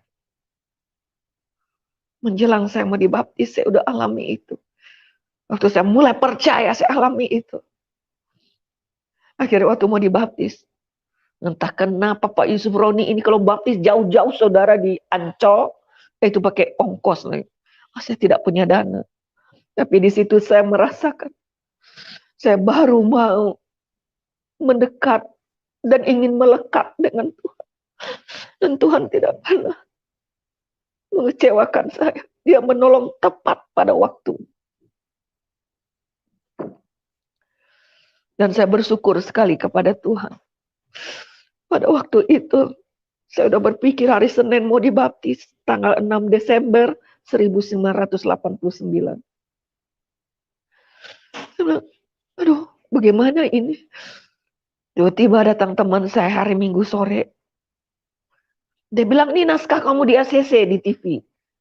Kenapa nggak produksi? Produksi aja. Saya bawa dia ke kamar saya. Saya bilang, sini. Dia lihat Alkitab. Buku-buku rohani ada di meja saya. Dia kaget setengah mati. Lo mau jadi kafir lo? Silakan dengar dulu. Ini naskah. Naskah ini bukan saja bisa membawa kita ya sukses di dunia.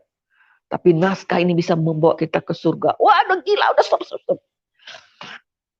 Saya kabarkan, dia bilang sudah cukup Yusnita. Sekarang saya hanya soal naskah ini. Saya bilang itu naskah saya, gimana? Iya, udah saya bilang kamu produksi saja. Lalu nanti mengatur pemain, terserah lu mau atur siapa aja. Yang penting uang naskahnya sini. Ya dia kasihlah DP-nya saudara. Dengan DP itu saya bisa berangkat ke Ancol. Saya bersuka cita. Ketika saya dibaptis di Tenggelam, air memang tetap air, saudara. Tetapi ketaatan kita kepada Sang Firman itu mengubah paradigma kita. Ketika ditenggelamkan itu, saya mendengar. Yang lama dikubur, semuanya dikubur, bangkit kamu, hidup baru. Dan saya memang merasakan ada sesuatu yang baru. Saya pulang dengan sukacita. Saya yakin dan percaya saat itu saya menerima apa yang diberikan oleh Yesus. Damai sejahteraku kutinggalkan bagimu. Bukan dititip saudara. Tapi dia berikan untuk orang yang percaya kepada dia. Bayangkan saya akan menghadapi maut kalau ayah saya benar mau membunuh saya. Keluarga saya benci, semuanya menjadi benci. Tapi seperti Maria, ketika benar-benar dia menghadapi proses Sang Firman itu tinggal di dalam hati, di dalam rahimnya. Ketakutannya itu berubah menjadi sukacita. Lukas pasal 1 ayat 46 dikatakan, bersorak-sorai jiwanya karena Allah adalah juru selamat. Duka cita diganti dengan sukacita. Terang saja orang bilang saya gila. Emang udah gila nih orang. Kok sukacita? Udah hidup kere, miskin. Udah begitu, Ibu. Saya dapat penyakit kelenjar getah bening.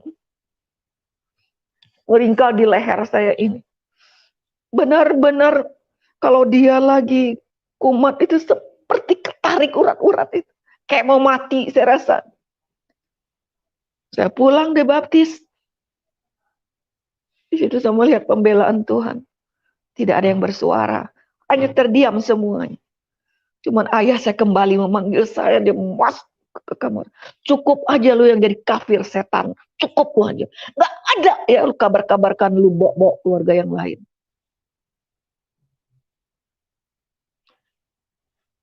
Saya tidak benci. Saya tidak dendam, saudara. Tuhan mengubah hati saya. Tetap dalam hati saya selamatkan keluarga saya, Tuhan. Supaya mereka juga merasakan apa yang saya rasakan. Damai sejahtera itu. Di tengah-tengah kegelapan dunia ini. Di tengah-tengah ketidakpastian di dunia ini.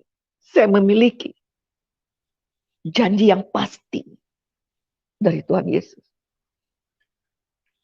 Nah, diam-diam saya tetap ke gereja. Tetap saya terus-terus.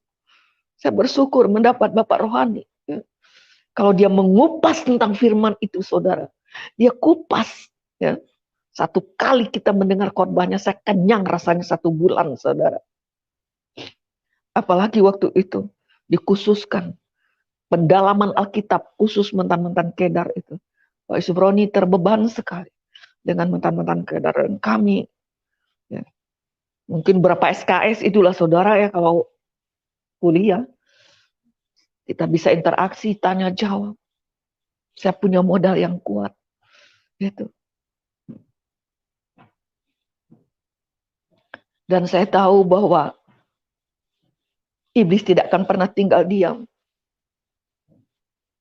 Dan saya akhirnya sudah yakin bulat.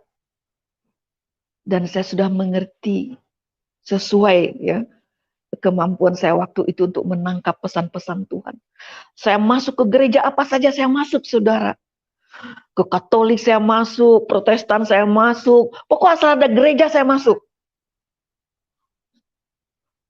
Kalau pulang itu, aduh firmannya apa? Mulai saya baca lagi Alkitab. Haus dan lapar akan firman itu. Sungguh luar biasa. Padahal kadang-kadang saya naik bis nggak ada ongkos. Dan kebenaran waktu itu, saya nggak ketemu tuh orang Kristen yang baik-baik gitu, saudara. Belum ketemu waktu itu. Tuhan masih izinkan saya seperti itu.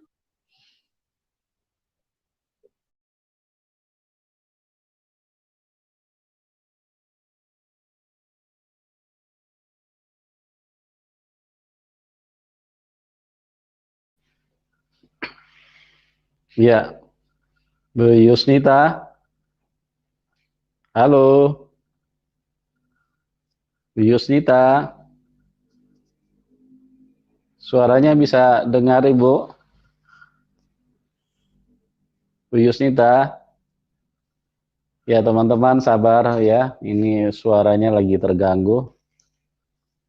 Suaranya hilang, kita coba lagi hubungkan kembali ya. Ya, sabar ya teman-teman ya.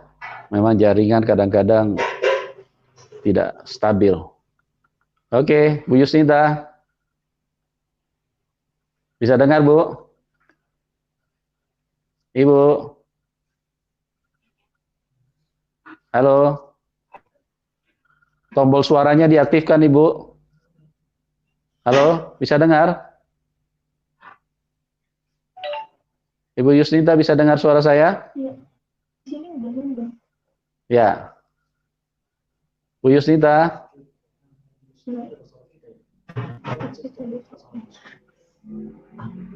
Apakah Ibu sudah menggunakan handset Ibu? Ibu Yusnita. Iya Pak Yusuf. Ya, sabar ya. Iya. Halo. Ibu. Bisa dengar? Pak. Bisa. Ya, handsetnya sudah dipasang Ibu handsetnya? Sudah Handsetnya Pak, sudah dipasang? cuman kurang jelas ya. Halo. Oh. Apa dicabut dulu handsetnya baru dicolok lagi? Halo?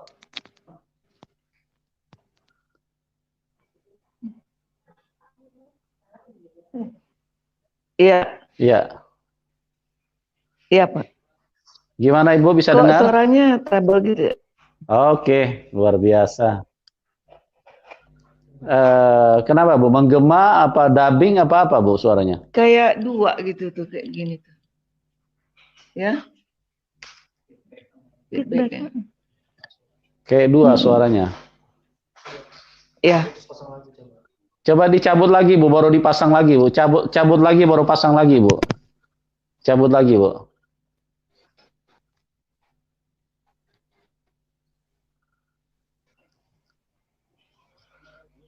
Bisa dengar Ibu? Iya, sama Pak kayak yang tadi. Halo? Masih sama ya? Hmm. Atau handsetnya dilepas aja Bu, handsetnya dilepas aja, dicabut aja Bu, nggak usah pakai handset, dicoba dulu, dilepas aja handsetnya. Handsetnya dilepas aja, dicabut dari handphonenya dicabut Bu. Halo? Bisa dengar Ibu? Ya, terputus teman-teman ya, sabar ya. Oke, kita sambungkan kembali nih. Ya. Ya, mau masuk tolong tahan dulu ya. Supaya kita terhubung kembali dulu dengan narasumber. Ibu Yusnita bisa masuk, kemudian nanti baru Anda teman-teman bisa nyusul ya. Tolong yang mau masuk tahan dulu ya. Supaya terhubung kembali dulu dengan narasumber. Karena kalau masuk bersamaan takutnya nanti malah tidak bisa masuk semuanya. Karena jaringan padat. Oke, kita lagi coba ini, upayakan supaya tersambung kembali. Ya. Ya, sabar ya, teman-teman ya. Tuhan Yesus, Tuhan yang luar biasa, Tuhan yang sangat ajaib, Tuhan yang sangat berkuasa. Ya, mungkin keluar dulu ya, Ibu Yusnita baru masuk lagi. Ya.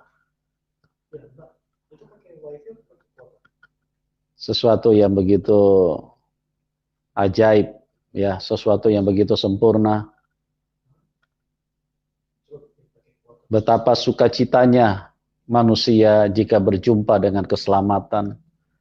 Betapa sukacitanya manusia jika mengalami Tuhan secara nyata. Dan itu yang terjadi dengan seorang Yusnita Tanjung. Mengalami karya yang sangat-sangat luar biasa. Begitu Tuhan Yesus hadir di dalam hidupnya, semuanya berubah.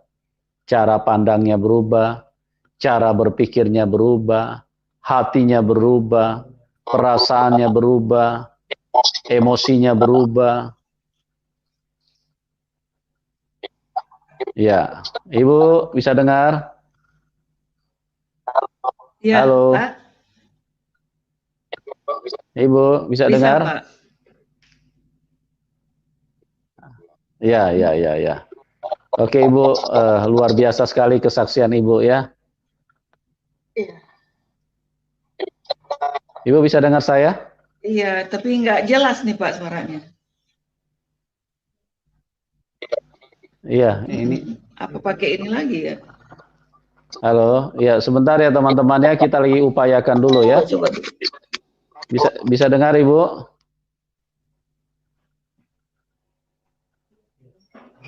Halo? Ya. Iya. Ibu bisa dengar Bisa, saya? Pak. Oke. Iya, Pak. Oke. Ya. Iya, Sudah sudah, jelas Pak. ya, Bu? Oke, luar biasa. Amin, Tuhan amin, Yesus amin. baik, Tuhan Yesus dahsyat, Tuhan Amin. Yesus ajaib. Saya kagum sekali, Bu, karya Tuhan Yesus di dalam hidup Ibu. Amin, Pak.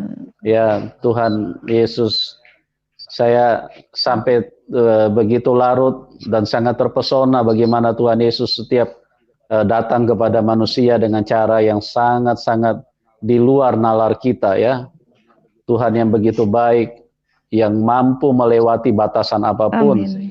sehingga semua berubah di dalam Ibu Yusnita. Bahkan sampai keinginannya untuk menjadi sukses di tengah dunia pun itu berubah haluan. Karena yang terpenting adalah berjumpa dengan Tuhan, karena Tuhan Yesus itu segala-galanya.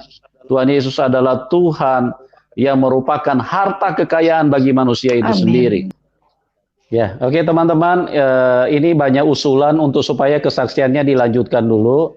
Saya tadi sempat berpikir kalau waktunya ini supaya efisien karena narasumber ini memang punya kesaksian yang sangat luar biasa, dan kemarin waktu saya diskusi sama beliau saja bisa berjam-jam ya. Oke, kalau memang banyak yang usul untuk dilanjutkan kesaksiannya, oke Ibu dilanjutkan aja dulu Bu. Nanti habis itu baru kita diskusi Bu. Silakan Bu, dilanjutin dulu sedikit Bu. Ya, silakan Ibu. Oh iya. Jadi ya seperti yang tadi saya sampaikan, bagaimana saya akhirnya terima Yesus di tengah-tengah keluarga besar saya. Ya. Nah, di situ awal dari penderitaan saya sebagai anak Tuhan yang disebut pikul salib, saya belajar memikul salib itu. Tetapi kelebihannya, mengapa saya bisa mengampuni? Karena terlebih dahulu Tuhan Yesus sudah mengampuni saya. Kalau kita sudah diampuni, maka dosa-dosa kita itu dihapus oleh darah Yesus itu. Dan kita dikatakan kita lahir baru, hidup baru, tentu saja harus dengan pemikiran baru. Nah, itulah yang saya pakai ketika saya sudah lolos dari eksekusi ayah saya tadi ya, dan saya mengabarkan berita ini ke keluarga saya. Tapi keluarga saya tentu saja menolak ya Bapak Ibu, tetapi di situ saya merasakan bagaimana perubahan itu mulai terjadi ya, tidak juga seperti membalikan telapak tangan. Ya, bagaimana saya harus berperang dengan diri saya ketika saya dihina, dicaci, dimaki, apalagi ketika saya juga dapat penyakit kelenjar getah bening itu, ya, sampai mereka mengatakan, mana Tuhan kamu? Ya udah dikutuk sama ayah, mana Tuhan kamu? Katanya bisa menyembuhkan, kok lu miskin, melarat, sakit penyakitmu nggak diangkat. Tetapi di situ saya percaya sekali bahwa hikmat Tuhan itu diberikan kepada saya untuk menjawab. Dan memang saya begitu. Saya katakan bagi saya, disembuhkan tidak disembuhkan, saya tetap memuji Yesus sebagai juru selamat saya. Dia adalah Tuhan Yesus itu yang menyelamatkan saya. Bagi saya tidak penting mujizat itu lagi. Tidak penting saya mencari-cari mujizat itu. Yang saya cari sekarang adalah wajah Tuhan itu, hadirat Tuhan itu. Yaitu sumber dari mujizat itu. Karena kalau kita sudah bertemu dengan sumber mujizat itu, otomatislah mujizat-mujizat itu menjadi bagian kita. Tidak perlu. Tetapi banyak orang mencari mujizatnya itu tidak salah juga, hak saudara ya. Tapi kalau saya tidak, saya cari sumbernya. Saya mau kenal secara pribadi, saya mau tinggal. Dan itu membuat saya kuat. Saya mampu ya untuk melanjutkan hidup ini. Dengan hidup yang baru, saya tinggalkan semua pekerjaan saya. Yang menjanjikan saya akan benar-benar ya, akan menikmati dunia ini. Surga dunia ini dengan uang bisa kita nikmati. Tetapi karena Tuhan, karena saya mau memuliakan Tuhan dalam hidup saya, rasa syukur saya tinggalkan itu semua. Dan saya berbalik 180 derajat. Dan saya siapkan, saya katakan, Tuhan, saya ingin menjadi alat-Mu. Manusia yang berdosa, yang tidak ada apa-apanya ini. Kalau ada orang yang paling bodoh, tentang saya yang paling bodoh. Ada orang berdosa, saya paling berdosa. Tapi Engkau memilih saya, Engkau menyelamatkan saya. Rasa syukur saya dengan apa saya balas. Saya mengembalikan hidup saya kepada Sang Pemilik itu. Dan pengajaran dari Yesus ini, ya memang panggilan saya penginjil barangkali saudara ya. Karena benar amanah agung itu, pergi jadikan semua bangsa ini muridku. Kisah Rasul 1 ayat 8, jika ya, roh itu turun atas kamu, dia akan memberi kamu kuasa untuk menjadi saksinya. Mulai dari Yerusalem, Yudea, Samaria sampai ke ujung bumi. Itu saya pegang ayat itu. Dan saya kata, Tuhan, saya ingin menjadi saksinya Tuhan. Manusia yang tidak ada apa-apanya ini Tuhan. Saya ingin kakak saya bisa melihat Engkau.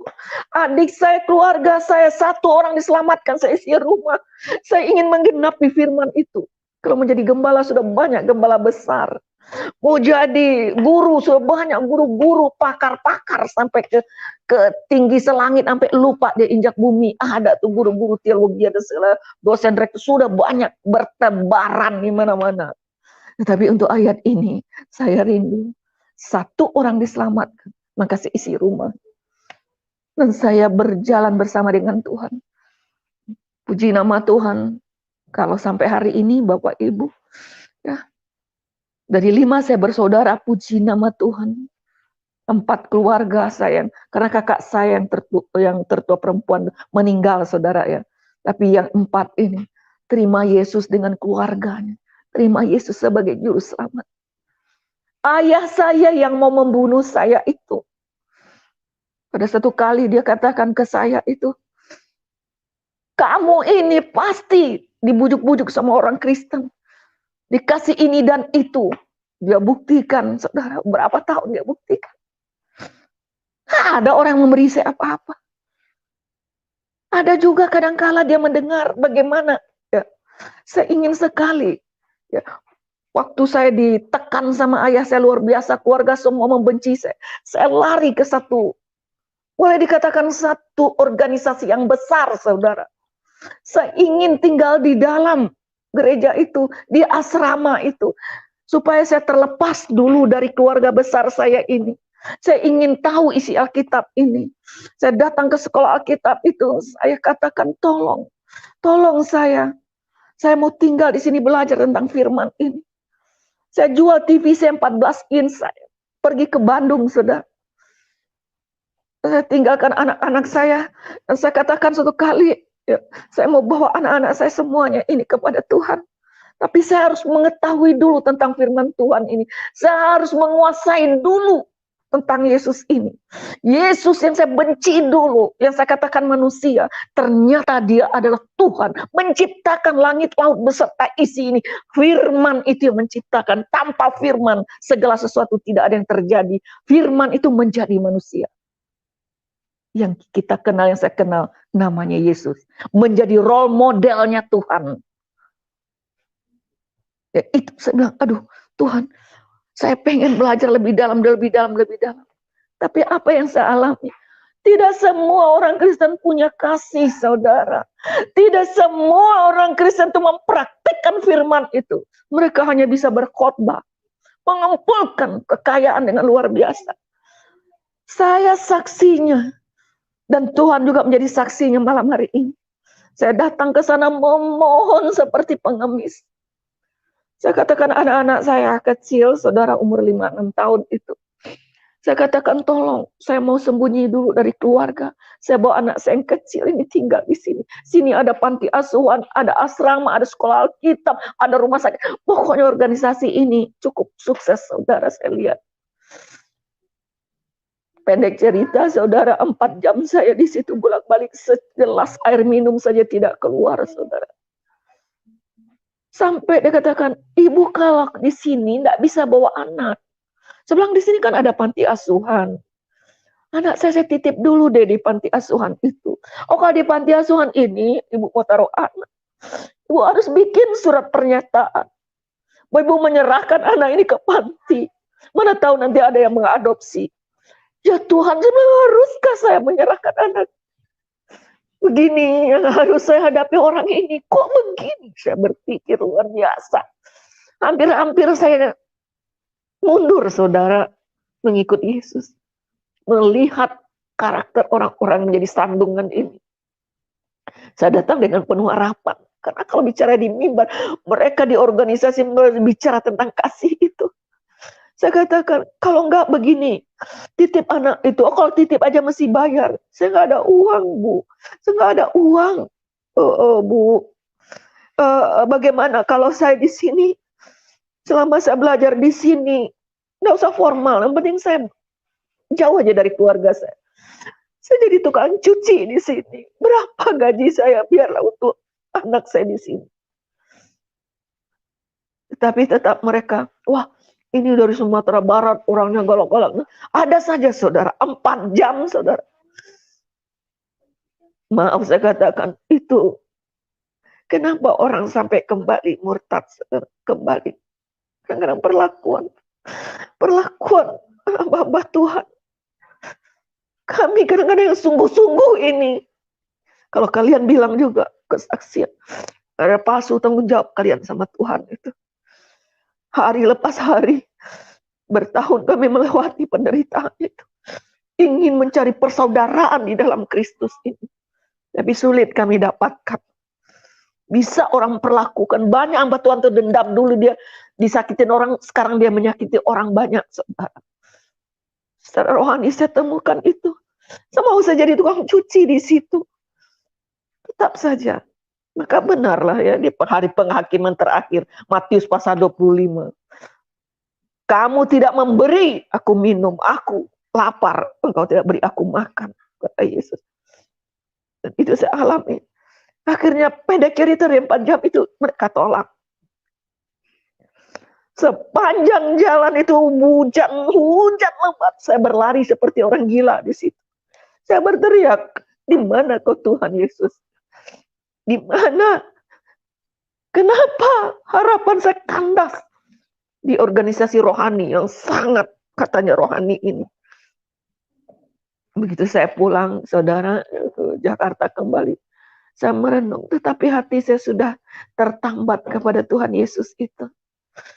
Dan akhirnya saya katakan kepada mereka, orang-orang yang di dekat saya.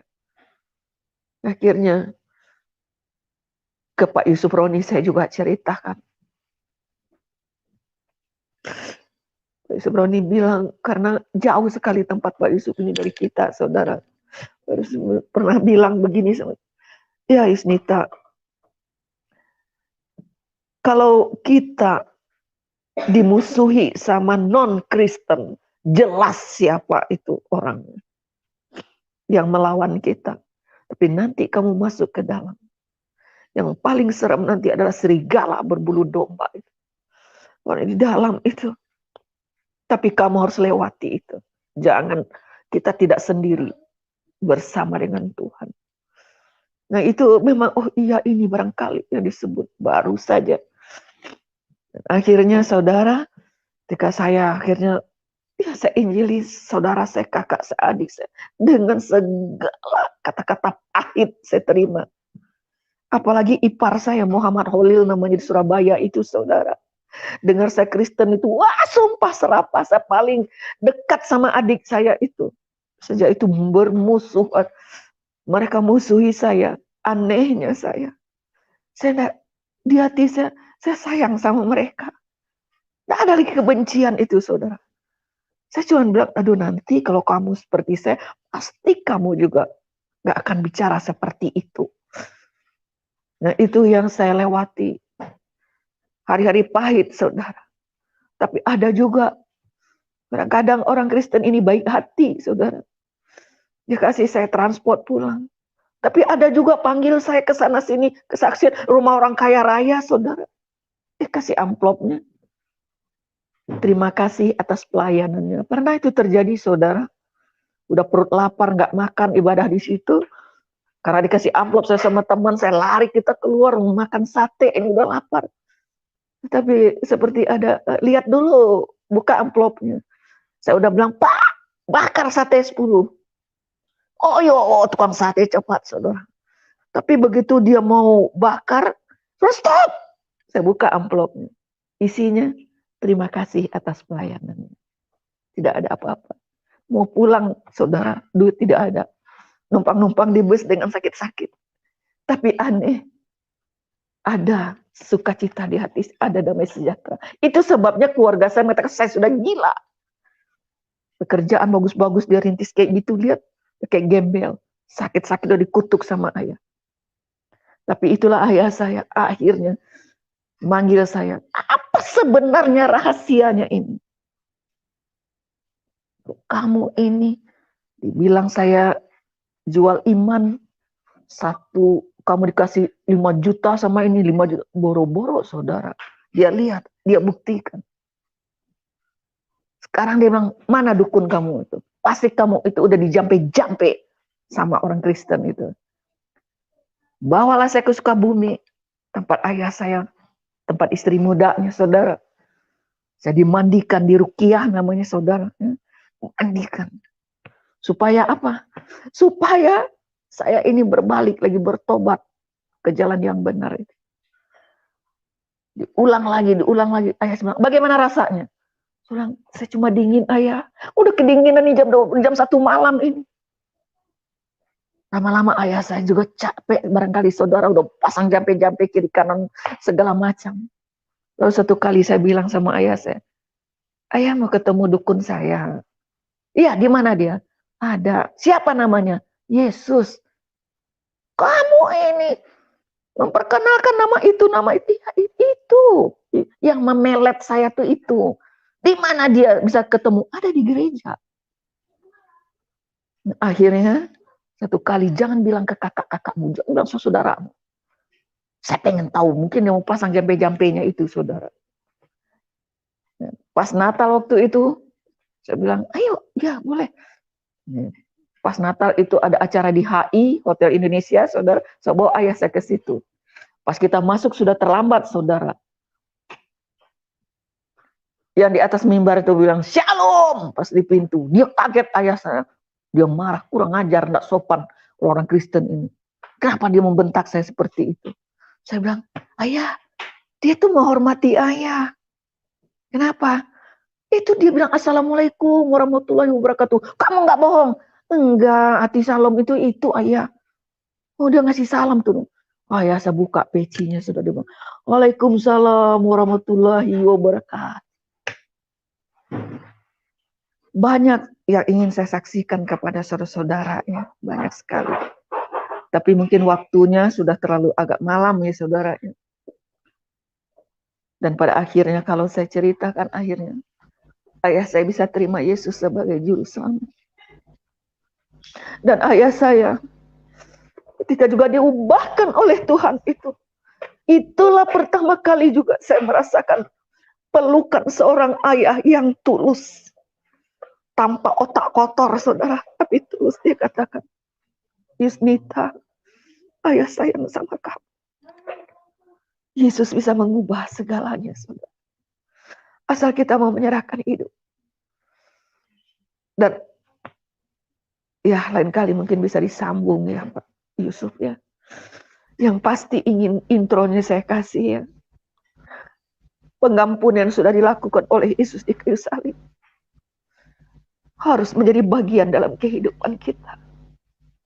Jangan membalas kejahatan dengan kejahatan. Karena itu adalah hak Tuhan. Dan saya bisa mengampuni papa dari anak-anak saya. Walaupun saya diperlakukan tidak adil selama 7 tahun. Saya cari dia, saudara. Suatu kali ya nanti akan saya saksi. Kalau sampai hari ini saya ada, itu semua karena Tuhan menyertai saya. Dan keadaan saya sekarang ini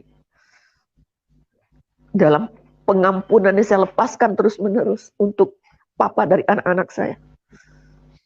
Dia sakit jantung, dan saya belajar merawatnya, saudara. 5 saya bersaudara, 4 keluarga terima Yesus. 2 orang anak saya di pesantren itu sekarang menjadi pendeta, menjadi hamba Tuhan. Dan hidup saya hanya dari kemurahan Tuhan. Dan saya belajar benar-benar melakukan apa yang Tuhan ajarkan. Kalau saya tidak mengerti, saya belajar lagi, saya lakukan. Karena Tuhan mengatakan hari lepas hari, engkau akan diperbaharui. Sampai hari ini. Dan saya bersyukur sekali anak-anak rohani saya. Baru sekali ini juga saya mendengar ada seorang anak rohani yang datang belakangan ini. Effendi Usman itu mengatakan, Bunda, kalau Bunda mau melayani kemana saja, saya siap mengantar Bunda. Karena memang saya tidak ada kendaraan, saudara. Saya juga diberkati orang, Bun. Nggak tahu siapa yang memberi. Tapi saya sudah bertemu dengan Bunda. Dimanapun itu saya baru untuk pertama kali orang yang seperti itu. Ini dari mantan kedar ya, saudara. Tapi orang-orang Kristen yang lain juga melihat saya. Sampai dari baju apapun, Bu Yusnita. Ini untuk ibu, itu ibu. Jadi benar apapun merek Casio, saudara. Karena suami saya juga udah sakit-sakit tahun, saudara. Tetapi kembali saya katakan, kalau ada sumur di ladang, boleh kita menumpang mandi. Kalau ada umur kita sama-sama panjang, ya kita akan bertemu lagi. Tentu dengan bagaimana pengalaman saya di dalam Tuhan menyelamatkan adik saya, menyelamatkan kakak saya, menyelamatkan ayah saya, dan menyelamatkan suami saya. Dan bisa saya ceritakan sekarang, terlalu panjang, saudara ya. Pun kalau diputus-putus juga nggak enak juga, saudara ya, karena ini sudah cukup malam. Begitu Pak Yusuf? Iya, luar biasa Bu. Saya sampai begitu tertegun. Ya, saya sendiri juga sangat sangat larut dengan kuasa Tuhan ya yang terjadi di dalam hidup.